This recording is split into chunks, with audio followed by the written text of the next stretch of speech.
कोकणात भूतकाळ बदलतोय। बंद पडलेली मंदिरं ही खुली झाली आहेत। गावकीच्या भांडणानं ही मंदिरं बंद झाली होती। महाराष्ट्र मंदिर महासंघाच्या प्रयत्नांना अखेर यश आलंय।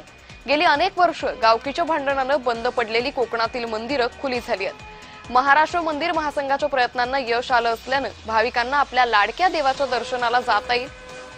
सावंतवाडी तालुक्यातील घारपीच्या उडेलीच्या ग्रामदेवतेचं मंदिर, माडखोलच्या पावणाई येथील रवनाथाचं मंदिर आणि कणकवलीच्या ओसरगाव येथील लिंगमाऊली देवीच्या मंदिराला खुलं करण्यात आलेलं आहे।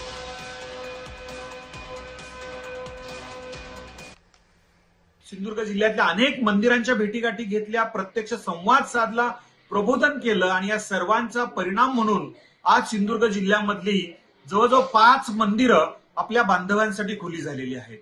धारपी या ठिकाणचं मंदिर आहे, पडवे या ठिकाणचं मंदिर आहे, ओरसगाव आहे, अशी अनेक मंदिरं जी हिंदू बांधवांची आहेत। काही ठिकाणी ही मानपानावरनं बंद होती, काही ठिकाणी अशी मंदिरं आपापसातल्या समन्वयाच्या अभावामुळे बंद होती, परंतु ही मंदिरं आता सर्वांसाठी खुलं झालेली आहेत। त्या सर्व मंदिर विश्वस्तांचं हार्दिक हार्दिक अभिनंदन।